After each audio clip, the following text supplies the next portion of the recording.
Hello दोस्तों, स्वागत है आपका मेरे YouTube channel Himanshu Shrotriya the reasoning room में।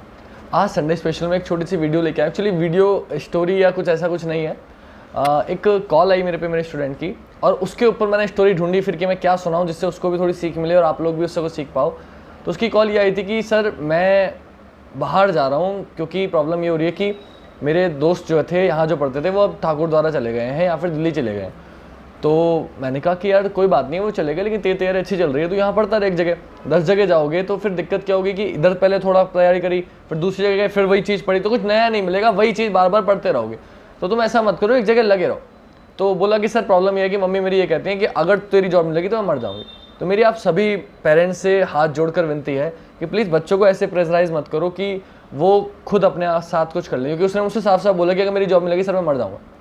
तो ये सुन के ना बहुत दुख भी हुआ और मैं बताता हूँ कि क्या फीलिंग थी। वो फीलिंग जो थी वो शब्दों में बयां भी नहीं कर सकता मैं, क्योंकि मतलब कोई बच्चा अगर ये कहे कि अगर मेरी जॉब में लगी मैं मर जाऊँगा या उसके पेरेंट्स उसको प्रेशराइज करें, तो देखो कोई भी माँ बाप उनके लिए उसके बच्चे से ज़्यादा इंपॉर्टेंट क्या हो सकता है यार।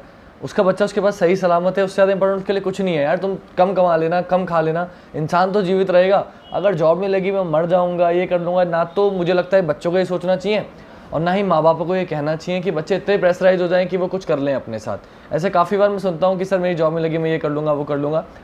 तो मेरी उससे लगभग आधे घंटे के करीब बातचीत हुई। मैंने उससे समझाया कि बेटा ऐसा मत कर या ऐसा मत सोच। पहली बात तो जॉब लग जाएगी तेरी, बट नहीं भी लगी तो दुनिया में और बहुत काम है यार। 10 टीचर, इतने सारे प्रोफेशन हैं, प्राइवेट वर्क्स हैं, आप शॉप खोल सकते, 10 चीज़ें हैं। आप जीवन का अंत नहीं है कोई भी चीज़, है ना। तो प्रॉब्लम यही होती है बच्चों के साथ कि वो एक जगह पढ़ते हैं फिर दूसरी जगह पढ़ते हैं। तो उसके ऊपर एक छोटी सी स्टोरी लेके आया हूँ। आप सभी लोग प्लीज़ उसे ध्यान से सुनिएगा ताकि आपको कुछ सीख मिले उससे। आज इस स्टोरी में मैं आपको एक मकड़ी की जाली के बारे में, कि मकड़ी जो जाला बनाती है ना, उसके ऊपर स्टोरी है। आप ध्यान से सुनिएगा, आपको जरूर इससे कुछ सीख मिलेगी। उन बच्चों को खासतौर से जो एक कोचिंग में जाते हैं, फिर दूसरे कोचिंग में जाते हैं, फिर तीसरे कोचिंग में जाते हैं लोगों की बातों में आके, तो उन सभी के लिए और खासतौर से उस बच्चे के लिए जिसने मुझे कॉल की थी। मैं नाम नहीं ले रहा क्योंकि काफ़ी बच्चे जानते भी हैं, पहचान जाएंगे फिर उसको कहीं मजाक बनाया ऐसा कुछ, इसलिए नाम नहीं लूँगा। लेकिन मैं उस बच्चे को खासतौर से कहना चाह रहा हूँ कि बेटा इस स्टोरी से ज़रूर सीख लेना। बाकी सभी बच्चे जो ये करते हैं कि एक कोचिंग में दूसरे कोचिंग फिर यहाँ फिर वहाँ करते रहते हैं, उन सभी को एक सीख लेनी चाहिए इस स्टोरी से। मैंने सिर्फ इसलिए ढूंढी है ताकि आप इससे सीख ले सको। तो स्टोरी क्या है कि एक बार एक मकड़ी होती है, वो एक उसको मन में आता है कि मैं खाली हूँ, मुझे आज पूरा दिन है, मैं एक बड़ा सा जाला बनाऊंगी, इसमें खूब सारी बच्चा जो कीड़े मकोड़े में फंसेंगे और मैं अपना भोजन करूँगी, आराम से उसमें महल बना के जीऊँगी। तो बोले ठीक है। वो एक कमरे का एक कोना ढूंढती है और उसमें कमरे में जाला बुनना शुरू करती है। लगभग आधा जाला बुन चुका होता है तो वो देखती है कि एक बिल्ली दूर खड़ी हुई। तो वो बिल्ली से पूछती है कि भाई तुम क्यों हंस रही हो। तो बिल्ली खूब से हंसती है और बोलती है कि तुम भी कैसी पागल हो, तुम्हें अकल नहीं है। यहाँ इतना साफ कमरा है, साफ कमरे में कभी मक्खियाँ आती हैं क्या? यहाँ कोई मक्खी नहीं आएगी, कोई मच्छर नहीं आएगा, कोई कीड़ा नहीं आएगा, और तुम साफ सुथरे कमरे में कभी कोई कीड़ा मकोड़ा नहीं आता है और तुम भूखी मर जाओगी, तुम यहाँ जाला मत बनाओ। तो मकड़ी की ये बात समझ में आ जाती है और वो उसको इसके सजेशन के लिए उसको थैंक यू बोलती है कि धन्यवाद बिल्ली जी, आपने मुझे सहायता करी। और वो उस काम को आधा छोड़ के कहीं दूसरी जगह ढूंढने लगती है। फिर उसे खिड़की के किनारे एक जगह देखती है, सोचती है यहाँ बनाती हूँ तो यहाँ मुझे अच्छा खासा खाना मिल जाएगा, यहाँ जाला बनाती हूँ। वो खिड़की के पास जाती है, वहाँ जाला बनाना शुरू करती है।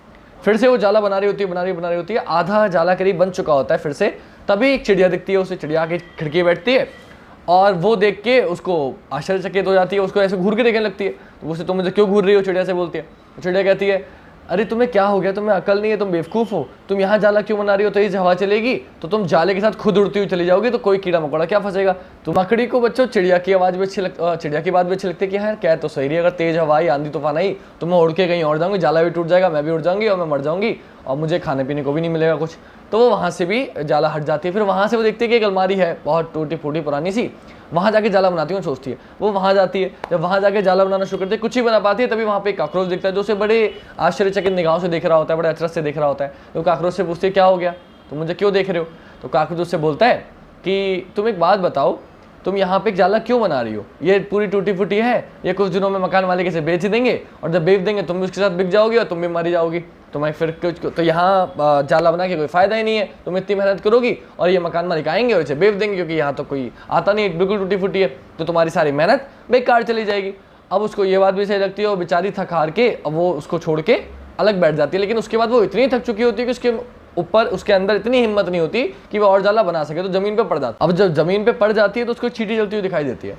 तो वो चींटी से मदद के लिए गुहार लगाती है कि प्लीज़ यार ऐसी ऐसी बात है और मुझे कुछ आइडिया दो। तो चींटी कहती है कि मैं बहुत देर से देख रही हूँ कि कि तुम कभी इधर कभी उधर जाला बना रही हो, तुम लोगों की बातों में आके उस जाले को छोड़ दे रही हो। अगर तुम पहली बार में ही वो जाला बनाती और वो तुम पूरा कर लेती तो उसमें कहीं ना कहीं एक ना एक मक्खी तो उड़ती हुई आ जाती है, उसमें फंस जाती। अब तुमने 10 जगह अलग अलग बनाया और एक जगह भी पूरा अपना काम नहीं किया। अब उसका नतीजा क्या हुआ? उसका नतीजा ये हुआ कि अब तुम इतनी थक चुकी हो कि तुम अब कोई जाला नहीं बना सकती और मैं तुम्हारी कोई मदद नहीं कर सकती। और ऐसे लोगों की कोई मदद नहीं करता जिनका खुद कोई लक्ष्य ना हो और जो दूसरों की बातों के बहकावे में आ जाए। तो मैं तुम्हारी कोई मदद नहीं कर सकती, और वो ये कह के वहाँ से चली जाती है। तो बच्चों, इस स्टोरी से आपको क्या सीख मिली? इस स्टोरी से क्या सीख मिली या हमें क्या संदेश मिलता है, मैं आपको बताता हूँ कि जितने भी बच्चे आप लोग हो जो लोगों की बातों में आ जाते हो, लोगों के कहने में आ जाते हो, मैं आपको एक बात समझाना चाहूँगा। इससे हमें सीख ये मिलती है, मैं हमेशा हर वीडियो में ये चीज़ कई बार बता चुका हूँ, लेकिन फिर भी वही बार मेरे सामने आती है, तो मुझे उसी तरीके की स्टोरी आपके लानी पड़ती है कि हमें दूसरों की बातों में नहीं आना है कि मेरा दोस्त वहाँ चला गया तो मैं भी वहाँ जाऊँगा। बेटा, तुम एक कोचिंग से दूसरे कोचिंग से तीसरे कोचिंग जाते रहोगे, तुम घर पे भी अगर मन लगा के पढ़ लो तुम घर से भी जॉब ले सकते हो। लेकिन तुम लोग मेरी बात मानो, मैं देखो ये नहीं कह रहा कि भाई मेरे कोचिंग में आओ, तुम जहाँ पढ़ रहे हो, जहाँ मुझसे सिर्फ मेरे कोचिंग में बच्चे जुड़े हुए नहीं है, अलग भी बच्चे जुड़े हुए हैं, आप लोग जहाँ भी पढ़ रहे हो किसी एक जगह मन लगा के लक्ष्य के साथ अपनी पढ़ाई करो, आपका सिलेक्शन हो जाएगा। आप 10 जगह भागते फिरोगे कि पहले एसएससी की तैयारी कर ली थोड़ी, फिर उसको छोड़ दिया, फिर यूपीपी कर ली, फिर उसे छोड़ दिया। एक जगह जब तक नहीं लगोगे तो आप हर काम आधा आधा करोगे, कोई भी काम आपका पूरा नहीं हो पाएगा। तो बेटा, और प्लीज़ एक लास्ट आग्रह आपसे, आपके घरवालों में सभी से है कि कोई भी चीज़ जीवन का अंत नहीं होती, जीवन में समस्याएं आती रहेंगी, लेकिन इसका मतलब ये नहीं कि आप अपने जीवन को समाप्त कर लें। बहुत अनमोल है, मम्मी ने 9 महीने पेट में रखा है, बहुत पीड़ाएं सही हैं तब जाके इस दुनिया मिली है। तो जॉब नहीं लगी तो मैं मर जाऊंगा, ये कहना बहुत ही बचपना है, बचकांठ है। और जो बच्चे, छोटे बच्चे या इतने छोटे भी नहीं हो तुम, कोचिंग में मेरे पास जो भी बच्चे आते हैं वो कोई भी 16-17 साल से नीचे का नहीं होता। तो बेटा, थोड़ी सी अब समझ आपके अंदर आनी चाहिए, थोड़ी समझ लेके आओ।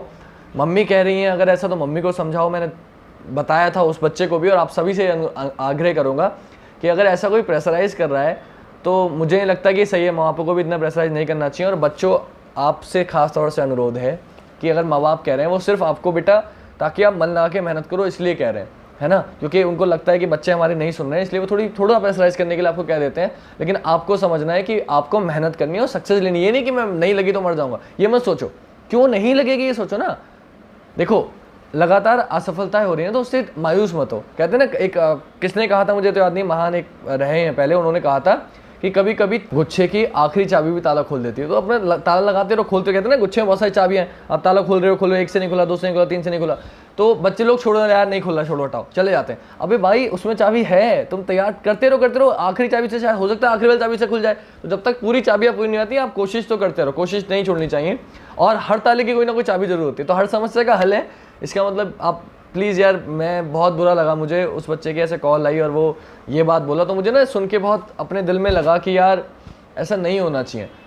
काफ़ी लोग हैं जिनकी जॉब नहीं लग पाती। देखो, लाखों लोग तैयारी कर रहे हैं और जॉब हज़ारों की लगती है, लाखों की नहीं लगती है। तो कई लोग ऐसे हैं जिनकी नहीं लगती, इसका मतलब ये नहीं है कि वो अपना जीवन समाप्त कर लें। तो आज की वीडियो को ज़्यादा लंबी ना करते हुए बस एक ही आग्रह करूँगा कि कोई भी बच्चा ऐसा दिमाग में ख्याल भी ना लाए कि अगर मेरी जॉब नहीं लगी तो मैं मर जाऊँगा या ऐसा कुछ कर लूँगा। आप एक जगह रह के अगर तैयारी करोगे तो आपको कभी कुछ नहीं होगा, आपको सक्सेस मिलेगी ही मिलेगी। तो वीडियो को समाप्त करता हूँ। जय हिंद, जय भारत, वंदे मातरम।